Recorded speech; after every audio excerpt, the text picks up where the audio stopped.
Hello everyone, welcome to Tesla Daily News. Today is July 26th, Sunday, and the following is the latest Tesla news. According to the Motley Fool, Tesla's stock has had a very rough year, and investor patience is being tested after a sharp post-earnings sell-off and a mounting list of strategic uncertainties. The article notes that Tesla still enjoys one of the most loyal shareholder bases in the market, but the combination of heavy spending plans, shifting timelines for robotaxis, and intensifying competition is forcing investors to re-evaluate how long they are willing to wait for Elon Musk's long-promised growth stories to fully materialize.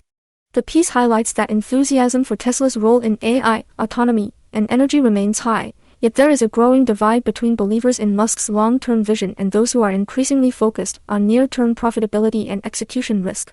For those following the stock, this underscores a key tension. Tesla remains a high-conviction story for many, but it is no longer being treated as an untouchable market darling. According to another analysis from the Motley Fool, Tesla's latest earnings report triggered a share price drop of more than 15% in a single session, leaving the stock more than 30% lower for the year to date, and raising the question of whether this is a buying opportunity or a value trap. The article explains that Tesla badly missed Wall Street's adjusted earnings estimates while simultaneously laying out an aggressive spending plan.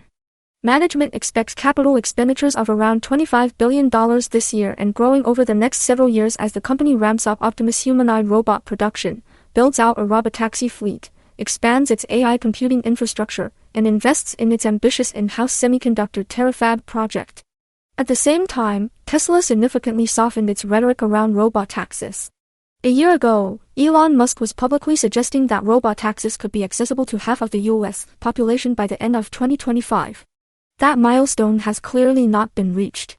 Supervised and unsupervised robotaxi rides are still limited to only a couple of states, and according to TechCrunch data cited in the article, paid robotaxi miles actually fell sequentially in the second quarter. The Fool further notes that Musk continues to insist that the Optimus robot could eventually become Tesla's biggest product, but he openly acknowledges substantial technical hurdles, especially in achieving sufficient dexterity and ramping an entirely new supply chain. The Terafab initiative, which aims to combine logic, memory, and advanced packaging in one facility, is described as so ambitious that even NVIDIA's CEO has questioned how realistic it is. On the positive side, Tesla's core EV business showed some recovery in volumes. Second quarter vehicle deliveries climbed about a quarter year-over-year, a clear improvement from the low single-digit growth earlier in the year and prior declines in 2025. Automotive revenue rose in the low 20s to roughly $20.5 billion, helped by more than 50% growth in active full self-driving subscriptions, which reached nearly 1.5 million users purchasing either monthly subscriptions or upfront licenses. Total company revenue grew in the mid-20s to around $28 billion, with energy and services segments both contributing double-digit growth. However, the article points out that Tesla's high-margin regulatory credit revenue plunged by roughly two-thirds to only about $146 million, due in large part to weaker penalties and looser standards for fuel economy and emissions in the United States and Europe. This is pressuring profit on the core EV business at the very moment when operating expenses are rising sharply, nearly 50% year-over-year, and when Tesla is in a cash-intensive investment cycle. Operating cash flow was strong, increasing to approximately $4.7 billion, but capital expenditures of about $5.8 billion pushed free cash flow firmly into negative territory for the quarter. The author's conclusion for investors is cautious. Using an estimated forward earnings multiple around the high triple digits, they argue that Tesla's valuation remains heavily dependent on speculative future platforms like robotaxis and Optimus that are not yet proven or scaled, while legacy profit levers such as regulatory credits are diminishing. There is also open discussion in markets that a future combination with SpaceX could provide some valuation support, but that scenario itself is uncertain given SpaceX's own capital needs. For many investors, the message is that Tesla may no longer justify a premium valuation until there is clearer progress and monetization in autonomy and robotics. According to reporting from NP Investor in Denmark, high-profile growth investor Cathie Wood has responded to the latest Tesla share price plunge by buying approximately $50 million worth of Tesla stock across her ARK investment management funds. The purchase came immediately after Tesla's disappointing quarterly report and the double-digit percentage sell-off that followed. Wood is well known for using earnings-related volatility as an opportunity to either trim or add to positions she views as long-term winners, and Tesla has historically been one of the flagship holdings in her ARK Innovation ETF. Her investment thesis continues to center on Tesla's potential upside from robotaxis, AI, and autonomous driving, with the belief that these technologies could eventually justify valuations far above the current share price. The article notes that the past year has been mixed for ARK Innovation ETF, as volatile growth and technology shares whipsawed with changing interest rate expectations and fluctuating investor appetite for risk. Tesla's own sharp moves around earnings have contributed meaningfully to this volatility. For Danish and European retail investors, who often own Tesla either directly or via US growth-focused funds, this new round of buying by Wood reinforces the split sentiment in the market. Some prominent investors are clearly willing to lean into weakness and treat the stock as a long-term buying opportunity, while many others are selling into fear over slowing profit growth and rising capex. First Post in India reports on a high-profile interview between Elon Musk and the Economist editor-in-chief, in which Musk argued that artificial intelligence and robotics could so fundamentally reshape the global economy that, by the mid-30s, traditional money may barely matter. Musk's core claim is that money's relevance depends on scarcity in goods and services. If AI and robots can provide virtually unlimited goods and services at near zero marginal cost, demand for money as we understand it could erode. He suggested that in such a world, governments could simply issue direct support to individuals writing checks, in his phrase, without triggering classic inflation dynamics, because output of goods and services would be rising even faster than the supply of money. The interview highlights a strong contrast between Musk's economic optimism about an AI-driven abundance and the political and social constraints raised by his interviewer. Concerns were voiced about job displacement, rising inequality, and the risk of political backlash in the form of nationalization, heavy taxes on capital, or aggressive redistribution. Musk predicted that deflation, not inflation, would be the primary macroeconomic challenge in such an environment. He even suggested that the question of whether to continue AI development may be moot, because the technology's momentum is now too strong to halt. The priority, in his view, should be on shaping AI's safety and alignment. For Tesla investors, this conversation is relevant because it reinforces Musk's framing of Tesla as far more than an automaker. In his narrative, Tesla is positioned as a central player in a future economy where AI, humanoid robots, and autonomous vehicles are the primary creators of value. This perspective helps explain why Tesla is pouring tens of billions of dollars into AI computing infrastructure, Optimus robots, and robotaxis, even as those investments compress near-term earnings. Musk's oscillation between exhilaration and terror regarding AI also underscores the risk side of the equation. The same technologies that could transform Tesla into a dominant AI robotics platform could also face regulatory pushback, public skepticism, and serious ethical challenges. According to Haber in Turkey, Tesla is facing regulatory headwinds in Europe as France has moved to veto approval of Tesla's full self-driving software in its current form for the European Union market, citing safety concerns. The French Transport Minister, Philippe Tabarot, expressed worries that the system may encourage speeding beyond posted limits and distract drivers from maintaining sufficient attention to the road. While the Netherlands had granted a temporary approval earlier in the year, and several EU countries, including Belgium, Denmark, Estonia, and Lithuania, had signaled openness, France's position complicates the EU-wide regulatory process. The French stance is particularly significant because the European Union is still working toward its final votes on whether, and under what conditions, FSD can be deployed broadly across the bloc, with key decisions scheduled for the fall. Elon Musk publicly criticized France's move, arguing that restricting FSD will ultimately lead to more road fatalities because he believes Tesla's system is already safer than human drivers. For investors, the episode is a pointed reminder that Tesla's path to monetizing autonomy is not just a technical race but also a regulatory and political one. Markets like Europe, where Tesla has a substantial and growing vehicle base, are central to the long-term subscription economics of FSD. Delays or partial approvals could reduce the near-term payoff on Tesla's significant AI and software investments. Another report from Haber highlights continued uncertainty around Tesla's hardware upgrade path for older vehicles equipped with the HW3 self-driving computer.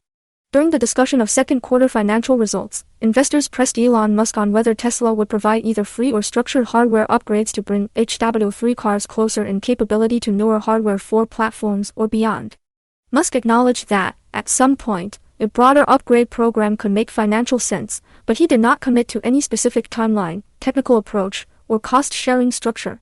What stood out in the report is that Tesla appears less likely to upgrade HW3 vehicles to the current Hardware 4 platform and instead is looking ahead to more advanced AI computing architectures that are still under development. Musk mentioned that an improved version of the AI 4 platform could enter production around the middle of next year, and that a more powerful AI-5 architecture is also expected to reach mass production, initially for the Optimus humanoid robot. In effect, this means that owners of existing HW3 cars are being asked to wait for technologies that are not yet in the market. The article notes that Tesla has, since 2016, marketed its vehicles as having all necessary hardware for full autonomy and has sold FSD packages sometimes for up to $15,000 on that premise. Musk has since conceded that HW3's memory bandwidth is only about 1/8 that of HW4, and that it is likely inadequate for full unsupervised autonomy. Industry estimates suggest Tesla may need to upgrade the computers in roughly 4 million vehicles or face substantial legal and reputational risk. For now, Tesla is offering HW3 cars a limited FSD V14 Lite experience, rather than the full feature set being rolled out on newer hardware. For investors, this unresolved issue represents a potentially large capital commitment or liability that has yet to be fully quantified in Tesla's financial roadmap. Clean Technica reports that Germany's electric vehicle market reached a major milestone in the second quarter, with plug-in vehicles accounting for nearly 40% of all new passenger car registrations, and fully battery electric models alone capturing more than a quarter of the market. Within this rapidly expanding environment, Tesla's Model Y reclaimed the title of best-selling battery electric vehicle in Germany, with more than 10,000 registrations during the quarter. This is noteworthy because it marks the first time in over 2 years that the Model Y has held the top spot, after having last led the market in early 2024. The article emphasizes that overall German auto sales rose in the mid-single digits year-over-year, but battery electric volumes jumped more than 50%, driven by a combination of renewed purchase incentives and sharply higher oil and fuel prices, themselves influenced by geopolitical tensions and conflict in the Middle East. Plug-in hybrids saw more modest growth, and traditional combustion powertrains, both petrol and diesel, continued their steady decline in share. Hybrids without plug-ins now represent the single largest powertrain category, but the trajectory clearly favors plug-ins, with projections that they could approach half of all new car sales in Germany by year-end. For Tesla, the strong showing of the Model Y suggests that the company still has significant brand power and product market fit in Europe's largest auto market, even amid fierce competition from Volkswagen Group, BMW, Mercedes, and a wave of Chinese entrants. The Model Y's renewed leadership, following a period of losing ground to rivals like the Skoda Elroq and Volkswagen ID.3, can be interpreted as evidence that recent pricing moves and ongoing software improvements are resonating with German consumers. At the same time, the article notes that some German manufacturers are considering shifting production to countries with lower energy costs, underscoring the broader industrial pressure in which Tesla also operates. Il Fatto Quotidiano in Italy reports on a dramatic multi-vehicle accident in Maryland involving a Tesla Cybertruck that has sparked fresh debate about the vehicle's safety performance. According to the report, a moving truck lost control and slammed into a line of vehicles, triggering a chain reaction crash involving around 10 cars, including a Cybertruck. Images from the scene show the Cybertruck's rear cargo bed completely separated from the cabin, leaving the bed resting on the roadway several feet behind the passenger compartment. Despite the visually shocking damage, the cabin itself appears to have remained structurally intact, and all occupants reportedly exited the vehicle without serious injury. Local authorities in Montgomery County evaluated 18 people in total, transporting 10 individuals including 3 children to nearby hospitals, all with injuries described as minor. No life-threatening injuries were reported, an outcome that both surprised first responders and fueled public discussion about real-world crash performance. The article underscores that a single roadside accident cannot substitute for controlled crash testing, given the many variables such as impact angles, speeds, and vehicle masses. However, the incident has reignited questions about how the Cybertruck's unconventional, ultra-rigid stainless steel exoskeleton behaves in severe collisions. The apparent preservation of the passenger cabin will likely be cited by Tesla supporters as evidence of strong occupant protection, while critics may raise concerns about how such a stiff structure distributes forces to other vehicles in the crash. For investors and enthusiasts, the episode highlights both the marketing and regulatory stakes surrounding Cybertruck as it rolls out more broadly in North America. Finally, German outlet TV takes a broader look at the future of EV battery technology and the implications for companies like Tesla. The report notes that surging EV adoption in Germany is being supported not just by subsidies and high fuel prices, but also by ongoing innovation in battery chemistry and architecture. The piece surveys several emerging technologies: solid-state batteries with lithium metal anodes, lithium-sulfur cells, and sodium-ion batteries often referred to as SALT technology. It points out that while Tesla and other current market leaders are heavily reliant on lithium-ion chemistries, especially LFP and nickel-rich variants, there is growing concern about lithium supply concentration and price volatility, much of which is influenced by China's long-term raw material strategy. Experts interviewed suggest that sodium-ion batteries, which use abundant sodium found in common salt, are reaching an impressive level of manufacturing maturity, with early commercial products already on the market from Chinese companies and large manufacturers like CATL beginning production. These sodium-ion cells are expected to be particularly competitive against LFP in cost-sensitive segments and stationary storage, even though they offer lower energy density than higher-end lithium-ion designs. The article also discusses the rise of battery swapping concepts, as tested by companies like NIO, and concludes that while swapping may find its strongest use in commercial fleets and heavy trucks, it faces standardization and consumer preference challenges in Europe's passenger car market. From a Tesla investor's perspective, this broader technological landscape reinforces both the opportunity and the risk. Tesla has historically led in battery innovation and vertically integrated manufacturing, but the next big chemistry could come from a wide range of players. If sodium-ion or other alternative chemistries mature quickly, they could reshape competitive dynamics in entry-level EVs and grid storage areas where Tesla's current product lineup and cost structure will need to adapt. At the same time, the article highlights that many early Tesla Roadsters and first-generation BMW i3s still appear to be running the original packs, suggesting that well-engineered lithium-ion batteries can outlast the vehicles themselves, which supports Tesla's long-term value proposition around durability and total cost of ownership. Thank you for listening to today's Tesla Daily News. If you found this episode helpful, please subscribe and stay tuned for the next update.